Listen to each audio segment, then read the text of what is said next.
Blocks attach केलेले तर प्रत्येकाचं टेन्शन वेगळं वेगळं असणार आहे. बॅलन्सिंग काय असणार आहे, इकडचं मास सपोज जास्त असेल इकडच्यापेक्षा तर ऑब्विसली फर्स्ट खाली कोण येईल, हाच येईल. ओके, आणि जसं इकडचं वेट वाढवू तसं इकडून इकडे अटॅच होईल. जसं आपले अटॅच जेवढे ब्लॉक अटॅच करू तेवढं ते काय करेल, बॅलन्सिंग करेल. मग त्याच्यामध्ये त्याचं ॲक्सिलरेशन किती असणार आहे, छोटीशी डायग्राम काढून घ्या. ही M1 घ्या, M2 घ्या, टेन्शन T1 T2 घ्या. ऑब्विसली अटॅच म्हणजे त्याच्यावर टेन्शन अप्लाय होणारच आहे.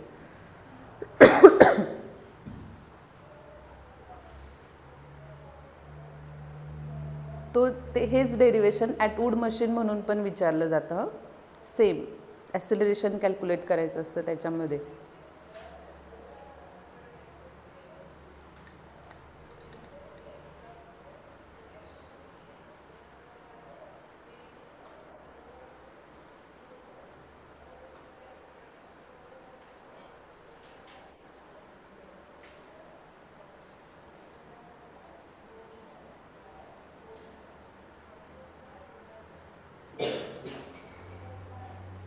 Find the acceleration, डायग्राम झाली.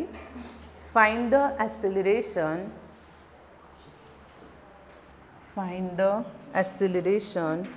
of the system. Find the acceleration of the system and tension in the string. Fast झालं का? Find the acceleration of the system and tension in the string when the pulley is at rest. When the pulley is at rest.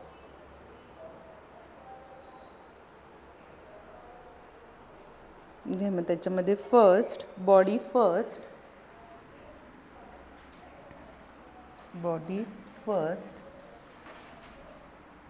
Body A consider करा, be consider करा, नाही तर काहीच नाही लिहिलं तरी चालेल. M1 minus G minus T is equal to M1A. M1 first बॉडीचं. नेक्स्ट लाईनमध्ये घ्या. For a second body T minus M2G is equal to M2A, equation 2.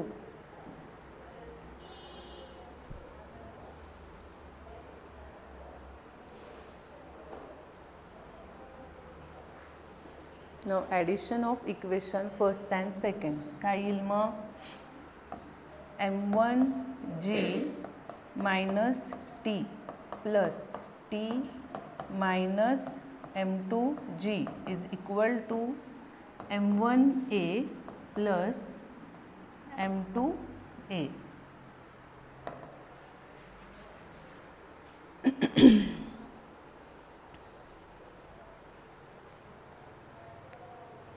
Plus minus T get cancel. राहिलं काय मग, M1 मायनस M2G, दोघांचा G common. हे लिहून देऊ का, G कसा कॉमन आला, नाही ना. इकडे काय कॉमन येईल, A common. M1 plus M2 into A. आपल्याला हवं काय, फक्त acceleration, right. So A as it is तिथेच ठेवा, बाकीच्या टर्म शिफ्ट करा, म्हणजेच काय येईल. नाव A is equal to M1 minus M2G upon M1 plus M2.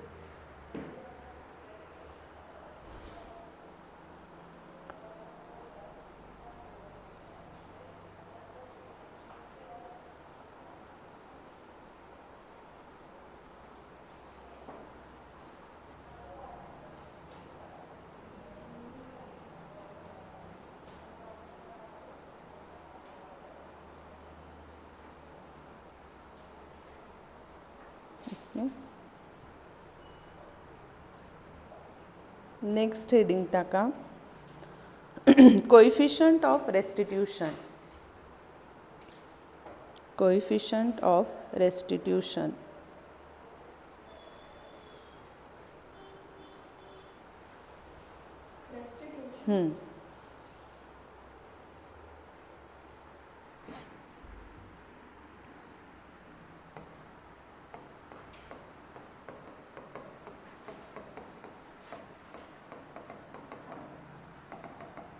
Coefficient of restitution is denoted by E, small e. Coefficient of restitution is defined as for two TWO, for two colliding bodies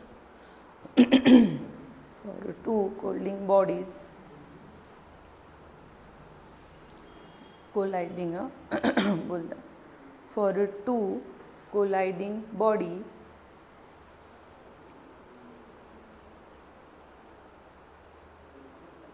the negative of the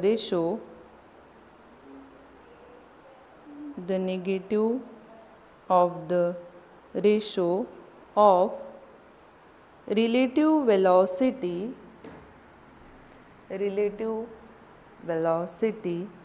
of separation of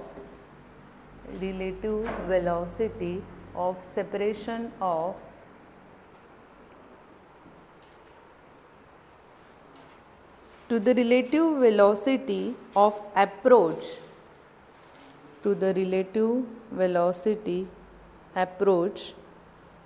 it's called as coefficient of restitution.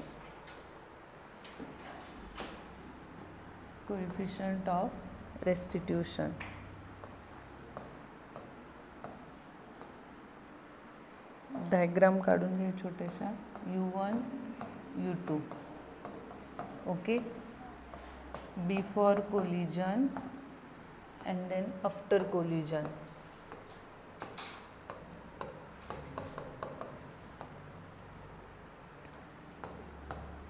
हे काय असतं mostly perfectly elastic collision आणि perfectly म्हणजेच काय असतं त्यांची right ते दोघं काय असतात जवळपास इक्वल असतात before collision and after collision U1 U2 and V1 V2. So याच्यामध्ये first U1 is greater than U2 असू शकतो इकडे V2 is greater than V1 initial and final.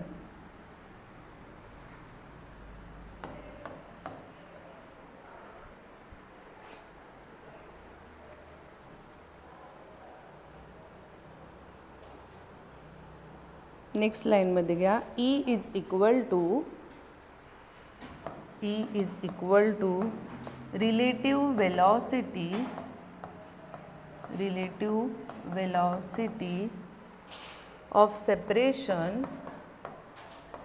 of separation divide relative velocity of separation divide relative velocity of approach.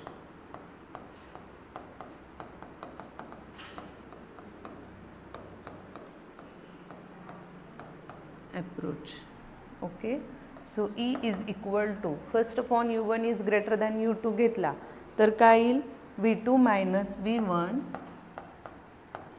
upon U1 minus U2 हा एक formula येऊ शकतो. And second E is equal to V1 minus V2 upon U2 minus U1 हे दोघं formula घेऊ शकतो आपण. Okay, तसं काही एक स्पेसिफिक असं हेच नसतं की हीच फायनल घ्या किंवा हीच इनिशियल घ्या. आफ्टर अँड बिफोर कोलिजन फक्त लक्षात ठेवायचं की जो फायनल घेतला आहे तो इकडे काय असतो greater than U1 is greater than आणि तिकडे काय घेतला आहे V2 is greater than.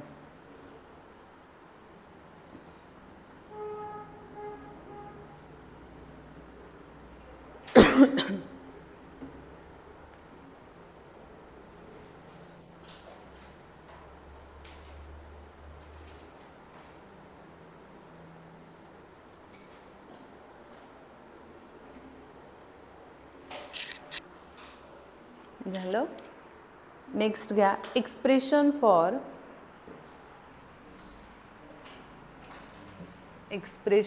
For final वेलॉसिटीज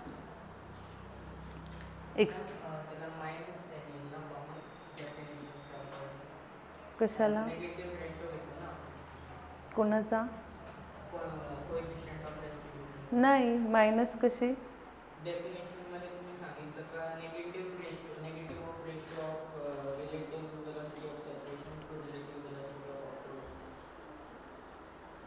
एक सेकंड काय definition for two colliding bodies the negative of ratio of the relative velocity of separation to the relative negative velocity येईल but केव्हा जेव्हा इनिशियल मायनस फायनल घेऊ पण इथे consider हो पण मग आपण इथे कन्सिडर जरी ती डेफिनेशन लिहिली ना बट आपण इथे कन्सिडर काय करतोय फायनल मायनस इनिशियलच घेतोय. ओके सो त्याच्यामध्ये तो वर्ड निगेटिव्ह जरी घेतला तरी इकडे फॉर्म्युल्यामध्ये नाही घेतला तरी चालेल. तो फक्त डेफिनेशन क्रिएट करताना आहे तसं.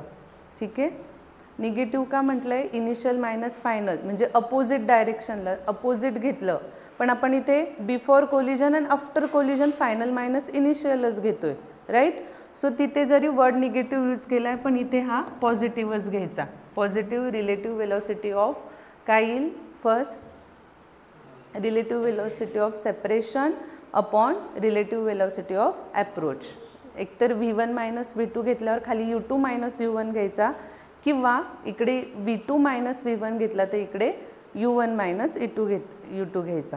ओके नेक्स्ट काय सांगितलं मी expression for final वेलॉसिटीज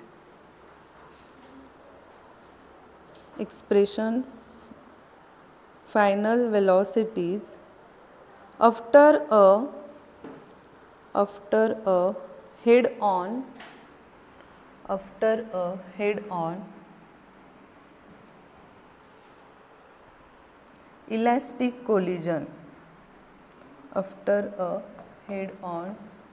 elastic collision next लाईनमध्ये घ्या before and after collision U1 and U2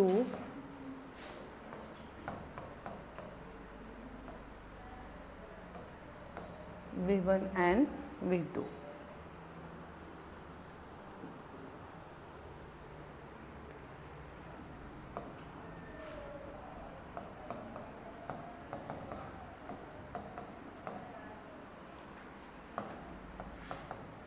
आता इथे काय U1 परफेक्टली इलॅस्टिक मीन्स काय दोघं इक्वल आहे. So U1 minus U2 is equal to V2 minus V1. So V1 काय येईल आपला U1 मायनस U2 हा इकडे काय प्लस आहे तिकडे जाऊन मायनस होईल अँड देन मायनस पूर्ण सॉल्व करते हा V1 इकडे मायनस इकडे जाऊन प्लस झाला आणि हा इकडे मायनस इकडे जाऊन काय होईल प्लस होईल. कळालं. So V1 is equal to U2 minus U1 minus U2. लिहून द्या.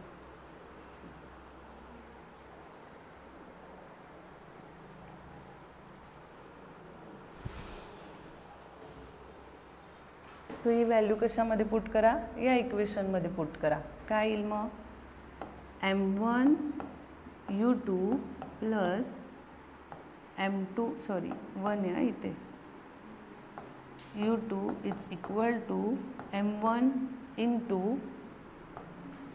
U2 minus U1 minus U2 plus M2 into V2. एमने पूर्ण ब्रॅकेटला काय करा मल्टिपल.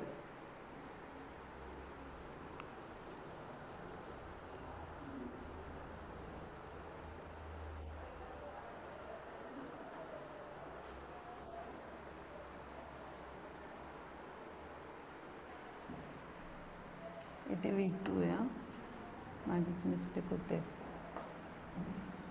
ओके काय येईल मग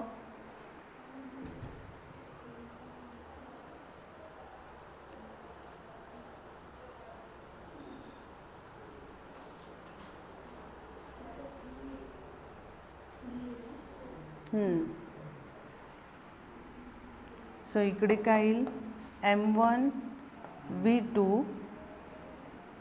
मायनस साईन घ्यायला plus M1 U2 minus M1 U1 plus M2 V2 इकडची same M1 U1 plus M2 U2 VVच्या टर्म क्लोज म्हणजे काय येईल इथे M2 V2 आणि M2 V2 काहीतरी चुकतंय का थांबा एक मिनटं V1 इज इक्वल टू हा bracket U1 minus U2 plus V1 is equal to V2 so V1 is equal to V2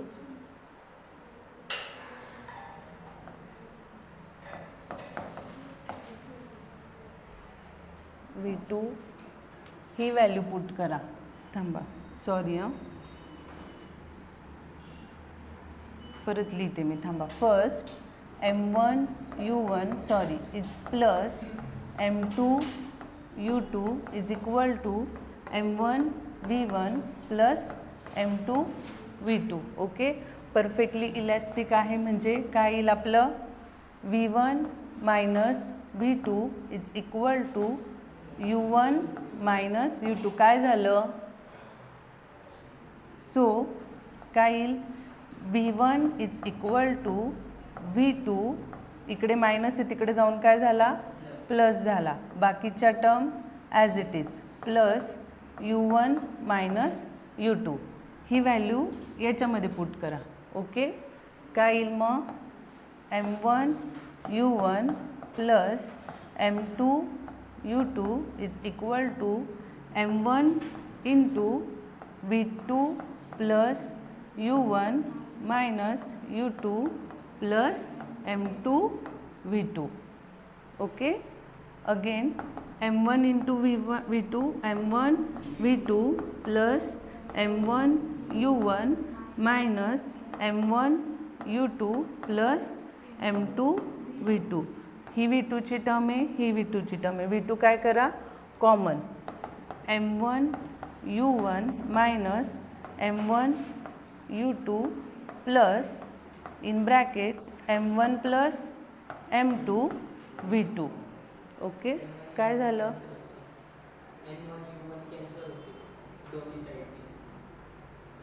हां म्हटलं काय याच्यात काय M1 U1 plus M2 U2 okay परत इथपर्यंत आले सगळे कळाले इथपर्यंत काही डाऊट आहे नाही लिहून घ्या मग सांगते मी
झालं नेक्स्ट M1 U1 इकडे काय प्लस आहे तिकडे जाऊन काय झाला मायनस पण ट्वाइस नाही येते परत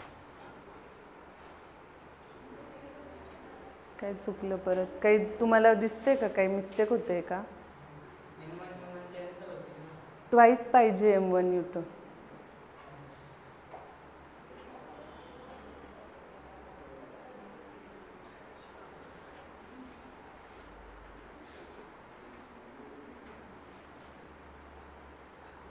काहीतरी तरी चुकतंय. U1 plus U2.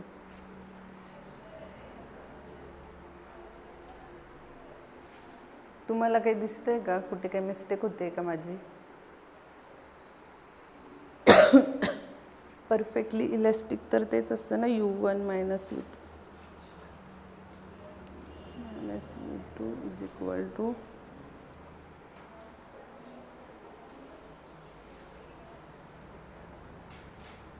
इथे मायनस साईन पाहिजे आणि इथे प्लस. कशी येईल?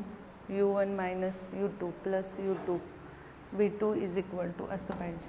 V1 is equal to V2 minus U1 plus U2. पहिले असं चालू होतं का? उगाच ते रफ केलं.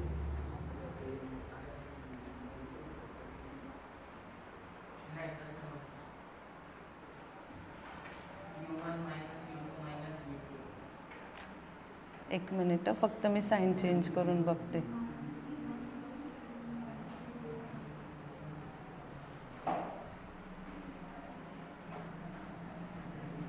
हे तर बरोबर आहे. V2 minus U1 then M1 V2 minus M1 U1 plus M2 V2 plus M2 V2. Okay, then M1 U1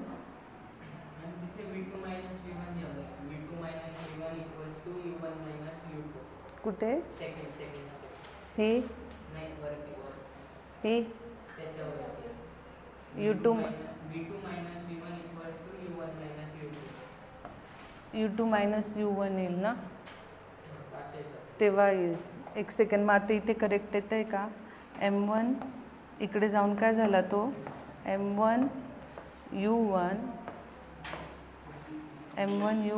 minus M1 U2, sorry इथे प्लस आहे, इथे minus, plus M1 plus M2 V2. कुठे हे? V2 तर plus आहे ना, कुठलं म्हणतोय?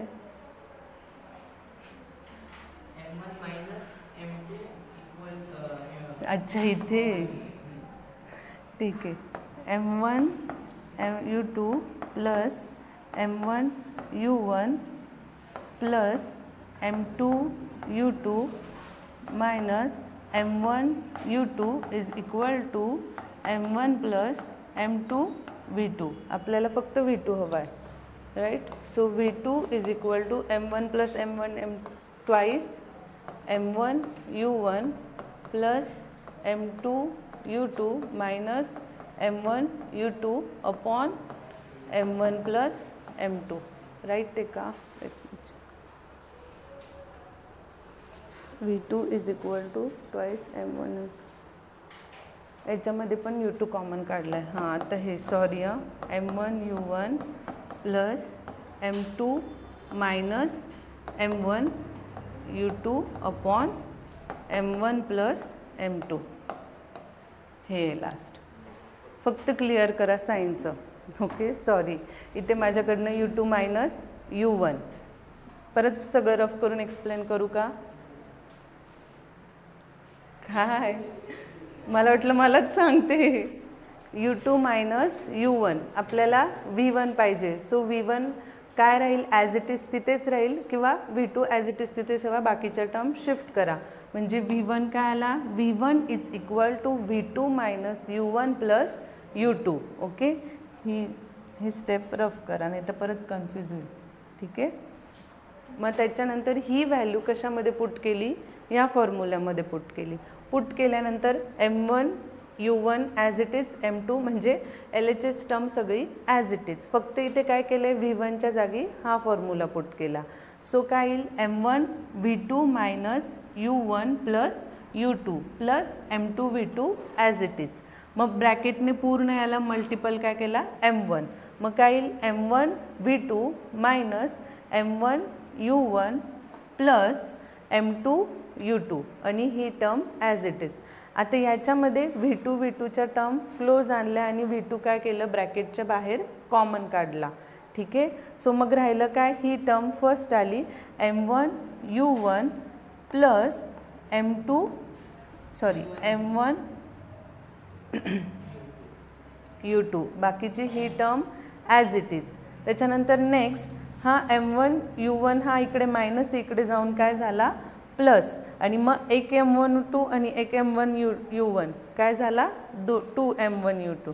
मग प्लस M2 U2 आणि हा इकडे प्लस होता इकडे जाऊन काय झाला minus. Then M1 plus M2 V2 as it is. Okay. मग ह्या दोघांची ॲडिशन झाली 2 आणि ह्या दोघांमधनं कॉमन कोण निघाला U2. Clear. So 2 M1 U1 plus M2 U2 minus M1 U2 दोघांचा कॉमन U2 बाहेर निघाल्यावर V2 काय आला V2 is equal to twice M1 U2 plus in bracket M2 minus M1 U2 upon M1 plus M2. परत explain करू का slide पूर्ण clear करून सांगा नक्की, नाही तर मी रेडी करायला. सेम ॲज इट इज V1चा फॉर्म्युला पण असाच येईल. फक्त V1चा काय होईल जिथे U2 तिथे U1 होऊन जाईल.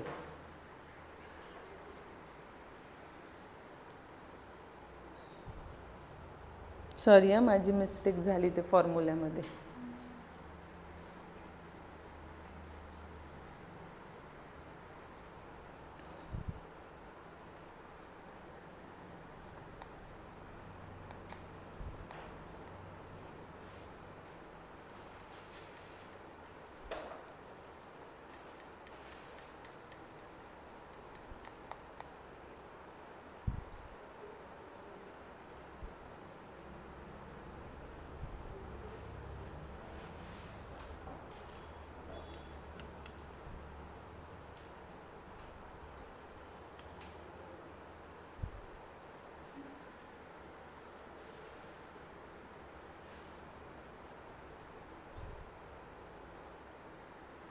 कोणाला नाही समजलंय समजलं ना. लास्ट बेंच गर्ल्समध्ये इकडे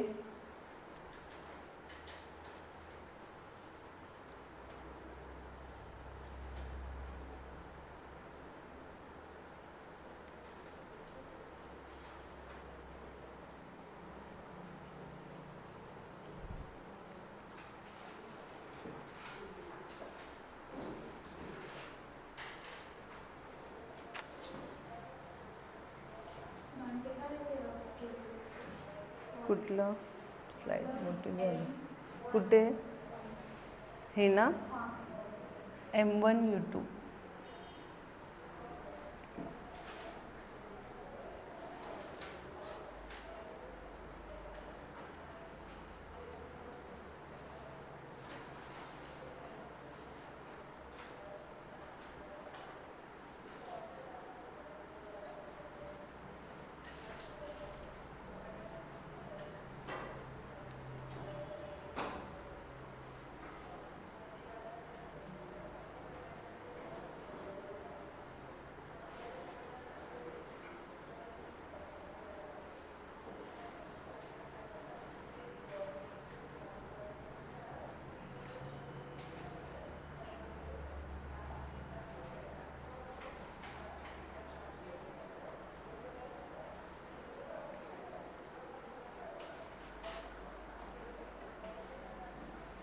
थ्री मार्क्सला विचारलं जातं हे.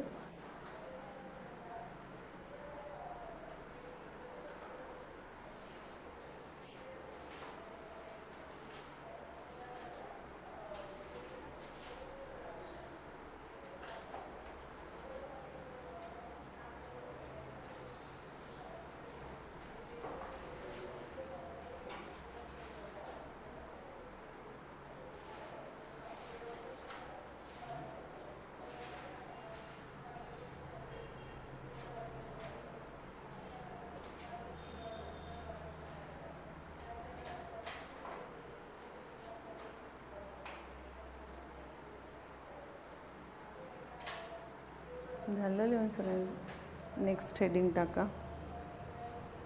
Loss in the kinetic energy loss in the kinetic energy during a perfectly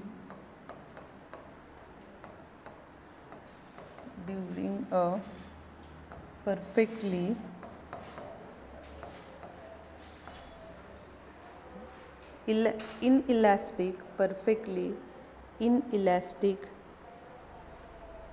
head-on collision. Perfectly inelastic head-on collision.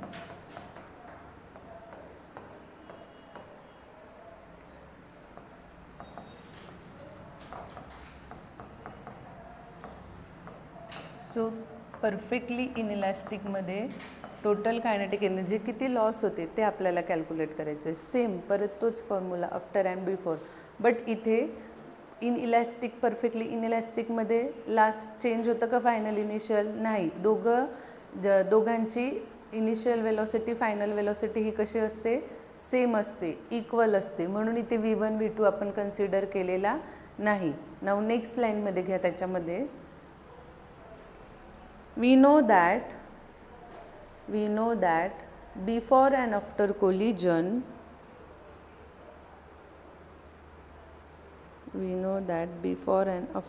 collision in perfectly elastic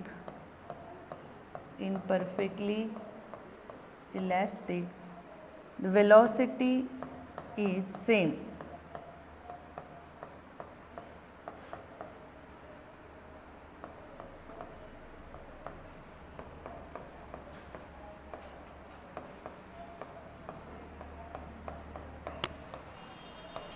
okay.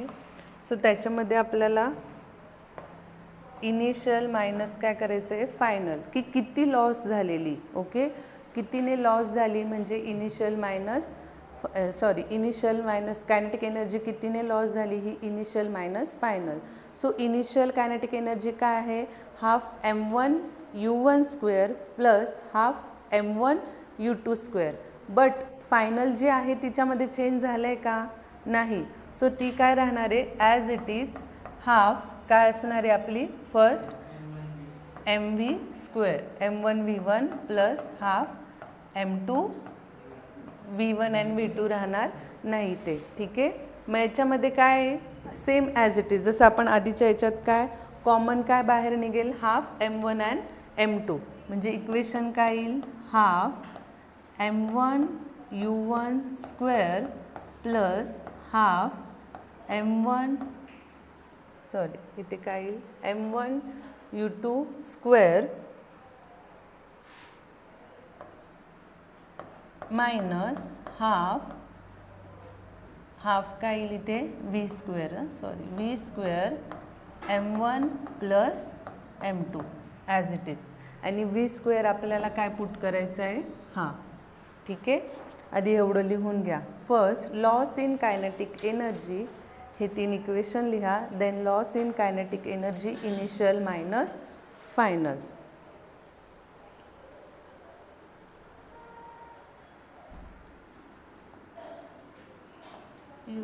m2 e2 आहे.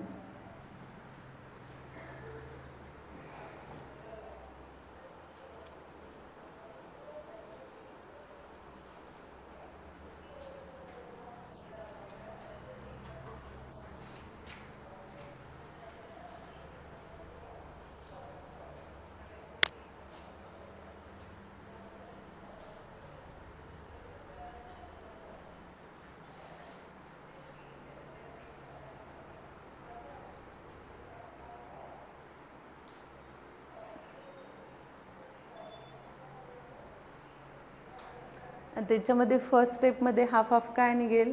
कॉमन. राईट. म्हणजे काय येईल ब्रॅकेटमध्ये? Half m1 u1 square plus m2 u2 square minus half m1 plus M2 into Vची term काय आहे पूर्ण M1 U1 plus M2 U2 upon M1 plus M2 bracket square, कारण V स्क्वेअर आहे ना.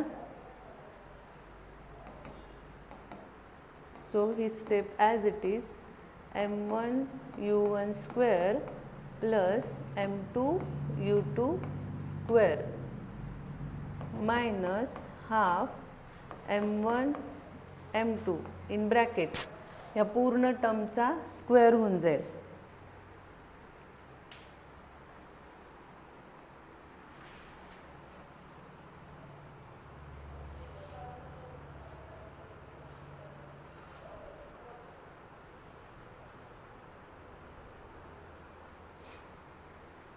काय येईल मग ब्रॅकेट M1 U1 समजते का इकडे का तिकडे लिहू. स्लाइड छोटी होते का बघते, हे बघा दिसते का एवढं. So M1 U1 plus M2 U2 bracket square divide M1 plus M2 bracket square. एक M1 M2 एक M1 M2 get cancel right. So काय राहिलं मग half M1 U1 square plus M2 U2 square minus half काय येईल एक cancel झाल्यावर राहिलं काय ही टर्म आणि डिवाइड बाय ही टर्म. कळतं आहे.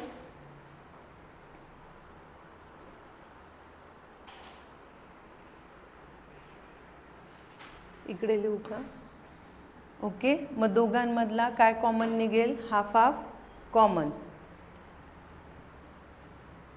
हाफ हाफ कॉमन निघाल्यावर ब्रॅकेटमध्ये राहिलं काय M1 U1 square plus M2 U2 square. Okay, minus M1 U1 plus M2 U2 bracket square divide M1 plus M2 final.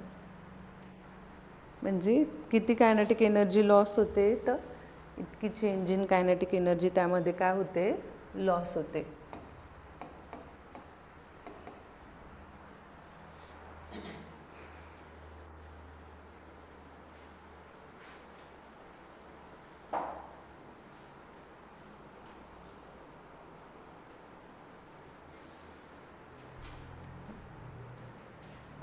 Half into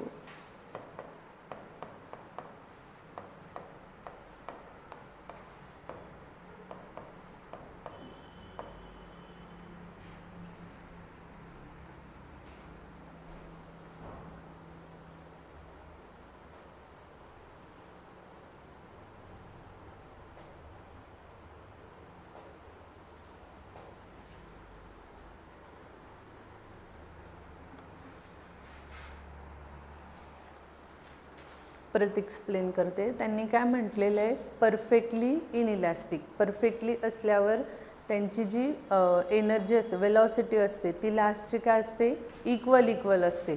म्हणजे तिथे V1 V2 consider करत नाही. So म्हणून आपण काय लिहिलं फर्स्ट M1 U1 हा फॉर्म्युला फिक्स आहे. फक्त इथे V1 V2 का नाही घेतलं आहे कारण की वेलॉसिटी चेंज झालेली नाही. का चेंज झालेली नाही कारण की ते कोलाइड जे आहे ते कसे आहे परफेक्टली इनइलॅस्टिक आहे. सो इथे V1 V2 न लिहिता फक्त Vच लिहायचा. मग काय आलं M1 U1 plus M2 U2 is equal to M1. तुम्ही जर तुम्हाला कन्फ्यूज होत असेल तर सेम फॉर्म्युला लिहा V1 V2 आणि इथे कन्सिडर करा की V is equal to V1 is equal to V2. का देअरफॉर बॉडी कशी आहे परफेक्टली इनइलॅस्टिक असं लिहा हवं तर कारण फॉर्म्युला मेन हा आहे ना तुम्हाला कन्फ्यूज होईल. त्यानंतर मग ही V is equal to V as it is V1 is equal to V2 लिहिल्यावर इथे काय केला V घेतला. So M1 U1 is plus M2 U2 is equal to दोघांमधला कॉमन V काढला. मग M1 प्लस M2 ब्रॅकेटच्या बाहेर V. आपल्याला हवं काय तो V हवा आहे जो मेन आहे तो. सो व्ही इज इक्वल टू व्ही ॲज इट इजच ठेवला आणि हा इकडे मल्टिपल आहे, तिकडे जाऊन काय झाला, डिवाइड झाला. आले. मग कितीने लॉस एनर्जी होते, परफेक्टली इनइलॅस्टिकमध्ये इनिशियल मायनस काय घेतो आपण, फायनल. मग इनिशियल मायनस फायनल घेतल्यानंतर कायनेटिक एनर्जी इनिशियल काय आहे, U1 U2 M1 M2. म्हणून इथे half M1 U1 square plus half N2 U2 square minus half, परत हाच फॉर्म्युला घ्यायचा. ओके. बट याच्यामध्ये परत काय, वेलॉसिटी सेम आहे म्हणून व्ही बाहेर काढला. Than half M1 plus M2 आणि ही टर्म ॲज इट इज. मग आता याच्यामध्ये वेलॉसिटी किती आहे, सो ती आपण तर कॅल्क्युलेट केलेली आहे. येतं आहे लक्षात. सो वेलॉसिटी व्ही स्क्वेअर आहे म्हणजे ह्या टर्मचा पूर्ण काय झाला, स्क्वेअर. आणि मग तो फॉर्म्युला याच्यामध्ये काय केला, पुट केला. पुट केल्यानंतर काय आलं, half M1 U1 square plus हा M2 U2, दोघांमधला हाफ कॉमन बाहेर काढला. मग ब्रॅकेटमध्ये राहिलं काय, M1 U1 square plus M2 U2 square, same as it is. हा हाफ, ही टर्म पुढे घेतली मी, M1 plus M2. Then V square म्हणजे पूर्ण ह्या टर्मचा काय झाला, square. Okay. Then square square, मग त्याच्यामधला एक M1 M2 आणि एक M1 M2 काय झाला, कॅन्सल झाला. मग त्याच्यामध्ये राहिला फक्त खालचा M1 प्लस M2 आणि वरचं पूर्ण ब्रॅकेटचा स्क्वेअर. म्हणजे काय आलं, half M1 U1 plus M2 U2 square minus half M1 U1 plus M2 U2 bracket square. फक्त वरच्याच, कारण खालच्याचं इथं एक काय झाला, कॅन्सल आउट झाला, upon M1 plus M2. Okay. मग आता ह्या दोघांमधला पण हाफ काय निघाला, बाहेर कॉमन निघाला. And then loss of kinetic energy किती राहिली, half M1 U1 square plus M2 U2 square minus M1 U1 plus M2 U2 bracket square divide by M1 M2. इतक्याने ती कायनेटिक एनर्जी काय झाली, त्याच्यामध्ये लॉस झाली आहे. क्लिअर, समजलं. फॉर्म्युला हाच लक्षात ठेवा, फक्त त्यांनी परफेक्टली इनइलॅस्टिक म्हटले म्हणून V is equal to V1 आणि V2 कन्सिडर केला आहे. झालं लिहून सगळ्यांचं. कोणाला काही डाऊट याच्यात, आधीच्या याच्यात, घरी प्रॅक्टिस करा थोडीशी. हे माझंच कन्फ्युजन होतं आहे, सो तुमचं नाही होऊ शकत, तुमचं पण होऊ शकतं.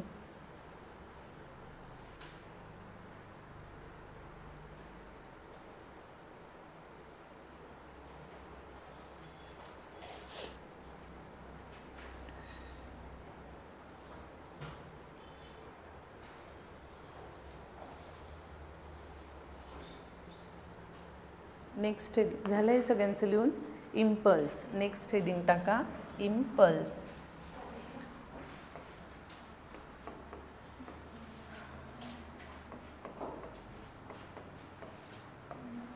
Impulse.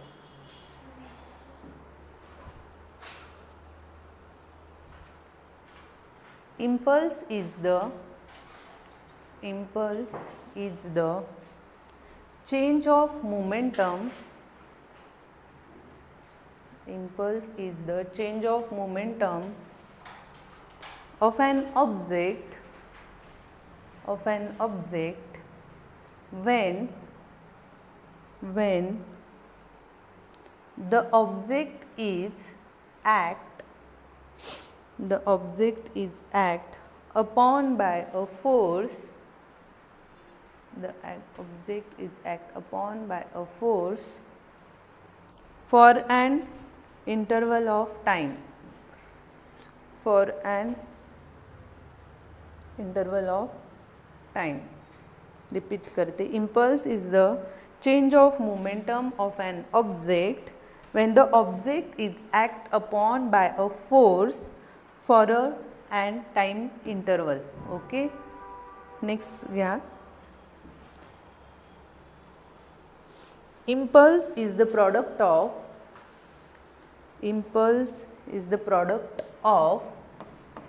force and time. Impulse is denoted by capital J. Now J is equal to force into time.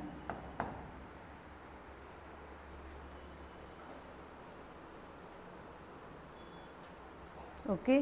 Impulse means काय, एखाद्या बॉडीला एखाद्या ऑब्जेक्टला फोर्स अप्लाय करते मी. सो फोर्स अप्लाय केल्यावर विथ रिस्पेक्टिव्ह काय येणार आहे, ऑब्वियसली म्हणजे त्याच्याशी डिनोटेड काय येणार आहे, टाईम पिरियड येणार आहे. कुठलीही बॉडी घ्या टाईम पिरियड असणारच आहे, म्हणजे त्याच्यावर फोर्स अप्लाय करते. ओके. फोर्स अप्लाय करते म्हणजेच काय काय येईल त्याच्यासोबत, टाईम पिरियड पडेल. म्हणजे जेवढा इम्पल्स वाढतोय म्हणजे त्याच्यावरचा फोर्स आणि टाईम देखील काय होतोय, वाढतोय. म्हणजे फोर्स जेवढं इम्पल्स इन्क्रीजेस म्हणजे काय, force increases then time also increases, then impulse decreases, force and time also decreases, is denoted by J. J is equal to force into time. मग त्याचे SI युनिट काय येईल, काय येईल, फोर्सचं युनिट न्यूटन, टाईमचं second. That's it. लिहून घ्या. Just 2 मार्क्सला विचारली जाते ही डेफिनेशन.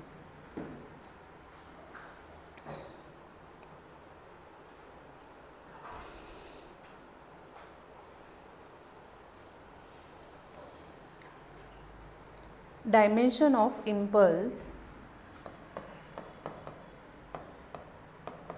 2 मार्क्सला आलं तर त्याच्याशी रिलेटेड हे सगळं लिहायचं. SI unit, formula, M1 T-1, L1 M1 T-1. काय झालं, 2 मार्क्सला आलं. जरी फक्त डेफिनेशन विचारली असेल तर त्याचं युनिट, फॉर्म्युला, डायमेन्शन सगळ्याच बाबतीत सांगते मी, सगळ्या डेफिनेशन. जरी मोमेंटमचं SI युनिट, लिनियर मोमेंटम की अँग्युलर मोमेंटम, लिनियरचं काल सांगितलं नाही लिनियर मोमेंटमचं तर आहे, it is denoted by P. Okay. So linear momentum is mass into acceleration. हे नाही येणार पण न्यूटन पर सेकंड. काल लिहून दिलं आहे का मी डेरिवेशनमध्ये, नाही लिहून दिलं, मग युनिट पण सेम असेल. आणि देन न्यूटनचं CGSमध्ये काय येतं, अर्क आणि डाईन आणि सेकंडचं हां म्हणजे दोघं सेमच असेल. गॅनिक्स टॉर्क केव्हा ॲक्ट होतो, एखादी बॉडी कंटिन्युअसली सर्क्युलेटिंगमध्ये असते. ओके. सो तेव्हा काय ॲक्ट होतो, टॉर्क. तर तुम्हाला माहितीच आहे. नेक्स्ट हेडिंग टाका, टॉर्क.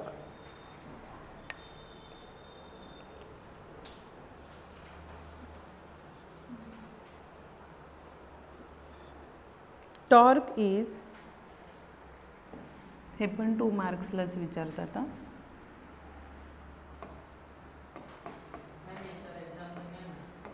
कशावर, कोएफिशियंट ऑफ रेस्टिट्यूशनमध्ये उद्या घेतले तर चालतील नेक्स्ट लेक्चरला, कारण मी बघते न्यूमेरिकल्स बुक्सच्या बाहेरचे आणि मग ते घेते. ओके, माझ्या नोट्समधनं. नेक्स्ट हेडिंग आहे torque. Torque is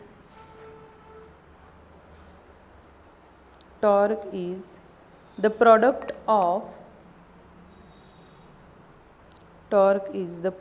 of force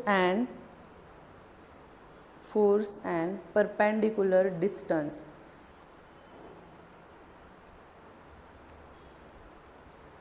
एखाद्या बॉडीला फोर्स ॲक्ट करतोय. ओके, कुणी टो म्हणतं, कुणी टॉर्क म्हणतं. सो परपेंडिक्युलर डिस्टन्स ॲक्ट करतोय म्हणजे कुठला, हा, आणि तो काय आहे, R, आणि देन R इंटू F. लिहून घ्या. Torque is equal to R into F.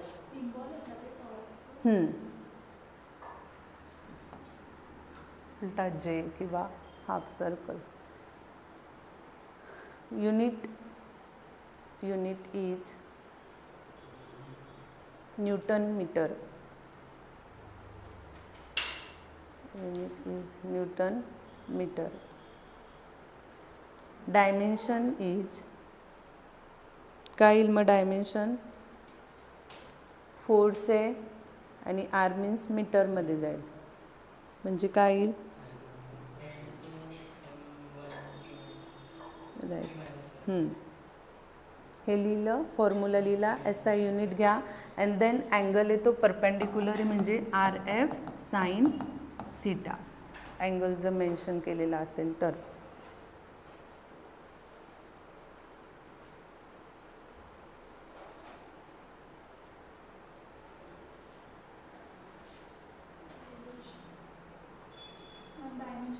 M1 L2 T-2 unit लिहिला, unit newton metre.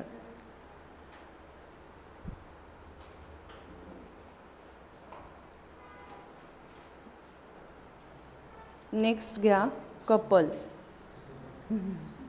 Couple couple of body, ते वाले कपल नाही, फिजिक्समधले couple. Okay. Couple means suppose एखादा रॉड आहे त्याच्यावर equal and opposite force act होतोय. ओके. इकडे पण 10 न्यूटन, इकडे पण 10 न्यूटन. मग त्याच्यातला नेट फोर्स किती होणार आहे? 0. सो त्याला काय म्हणतात मग? कपल. हेडिंग टाकलं, 2 मार्क्सला विचारलं. घ्या त्याची definition. Two equal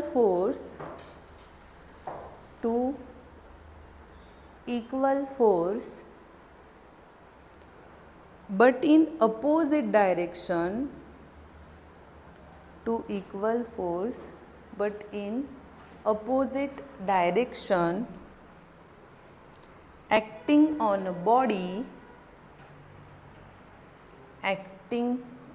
body produces by couple.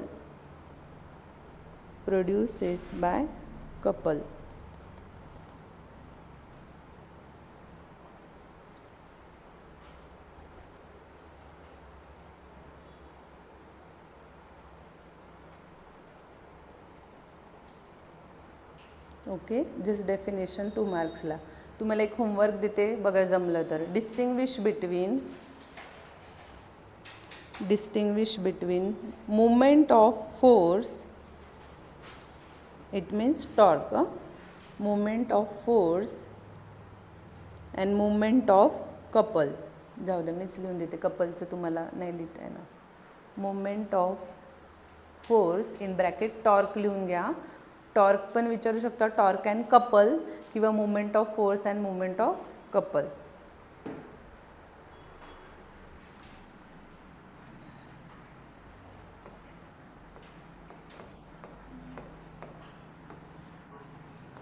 घ्या मग त्याच्यामध्ये फर्स्ट पॉइंट, टॉर्कमध्ये first point, torque depends upon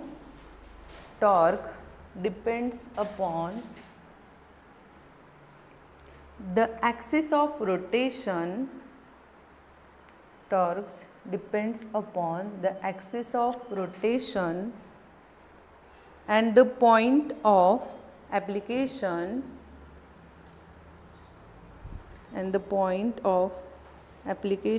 of the force.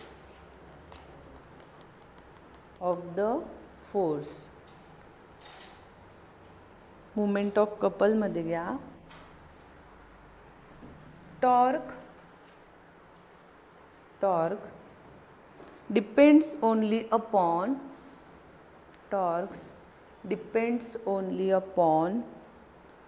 the two forces. Obviously equal and opposite ते काय असतात? 2 forces असतात.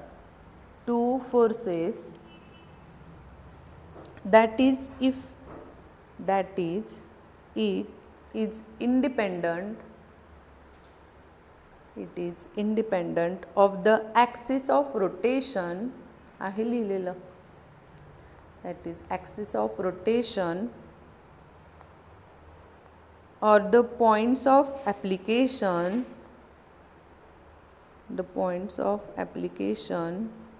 of forces. जवळपास दोघं काय आहे? इक्वलच आहे, फक्त त्याला सेंटर ऑफ फोर्स लागतो, याला दोघं साईडने फोर्स लागतो. इकडे तो डिपेंडंट आहे, इकडे काय आहे? इंडिपेंडंट आहे. Next point,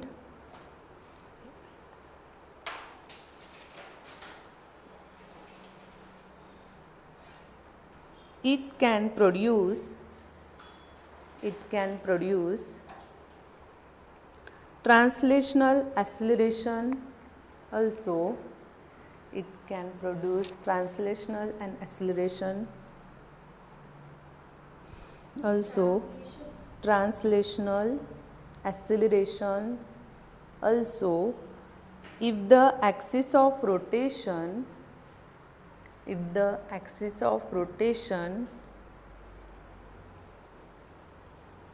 is not fixed or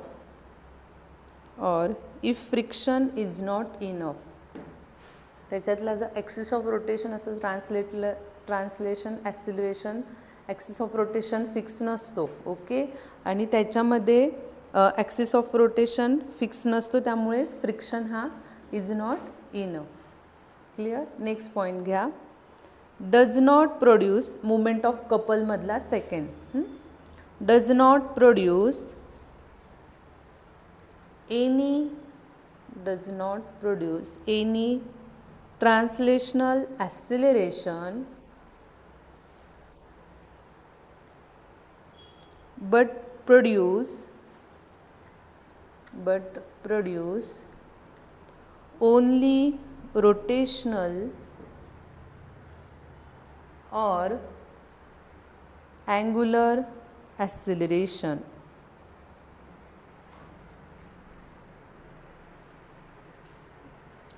torque मधला घ्या point. It's rotational effect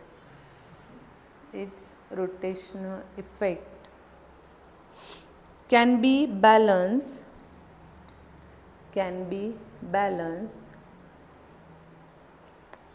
by a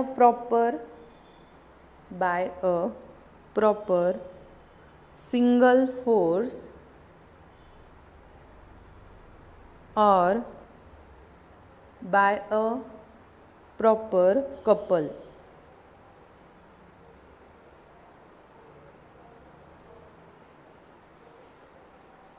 couple मध्ये घ्या. It's rotational effect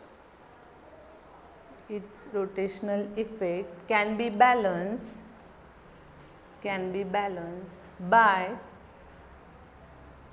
by another couple of equal and opposite torque.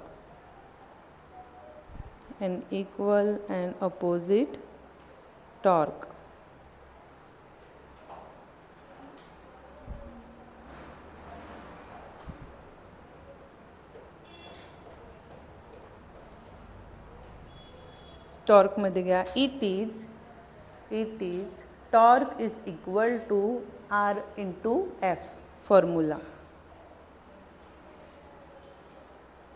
Bracket मध्ये घ्या. Position vector R from axis और point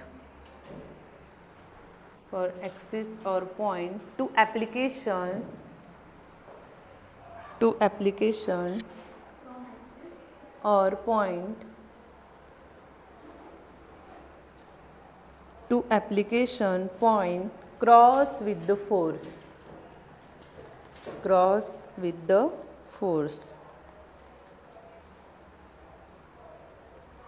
आणि couple मध्ये घ्या. the resultant force is 0, only movement remains.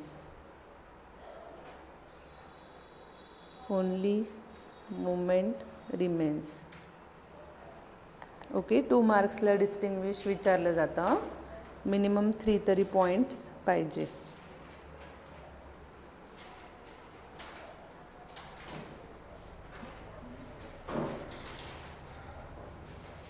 दोनच topic 2 ते 3च टॉपिक राहिलेले यातले.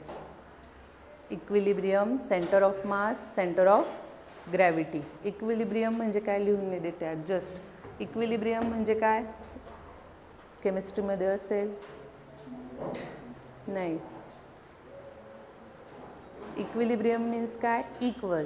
फॉर एक्झाम्पल आता तुम्ही एखादं हॉट वॉटर घेतलं आहे, जस्ट ते कोल्डमध्ये ठेवलं आहे, दोघांचं टेम्परेचर जेव्हा इक्वल होतं ना, सो त्या पोझिशनला काय म्हणतात मग, इक्विलिब्रियम. बेसिक एक्झाम्पल कुठलंही घ्या, हॉट कोल्ड घ्या, कोल्ड हॉट घ्या, जेव्हा दोघांचं सेम स्टेटला येतात, ते सेम लेवलला येतात, सो त्याला काय म्हणतात मग, इक्विलिब्रियम.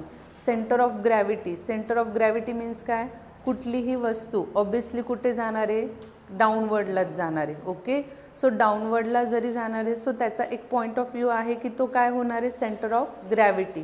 सो डाऊनवर्डला गेले. आता ट्रायंगलमध्ये तुम्ही असा एक शेप जे स्पर्ट म्हणून काहीतरी पकडा, सो तो किती फिरवला तर त्याचे खालचा शेप खाली जाणार आहे ना, सेंटर ऑफ ग्रॅव्हिटी त्याचा काय होणार आहे, खालचाच. दे सेंटर ऑफ मास, कुठलीही बॉडी, कुठलाही ऑब्जेक्ट, आता ह्या पेनला मी इथे धरला तर तो कुठल्या, खालच्याच. बट सेंटर ऑफ मास कुठे, सेंटरला जर पकडला, तुम्ही फिंगरवर नोटबुक फिरवता, हे माहिती सगळ्यांना, फिरवायची नसते पण एक्झाम्पल. सो ती कुठल्याही क्रॉस पॉईंटला घेतल्यावर ती फिरेल का, नाही, ती पडूनच जाईल. बट त्या नोटबुकच्या सेंटर पॉईंटला घेतल्यावर ती बरोबर काय होईल, इक्वल साईडला फिरेल. बरोबर, म्हणजे तो त्या नोटबुकचा काय झाला, सेंटर ऑफ मास. ठीक आहे, काही डाऊट आहे आजच्या ह्याच्यात, नाही, त्याची प्रॅक्टिस करा घरी. Loss of kinetic energy. आणि अजून काय बघितलं, अजून जायचं नाही आहे, लॉस ऑफ कायनेटिक एनर्जी. आणि अजून कुठलं इक्वेशन बघितलं होतं आपण, फर्स्ट एक्सप्रेशन फॉर इनइलॅस्टिक कोलिजन.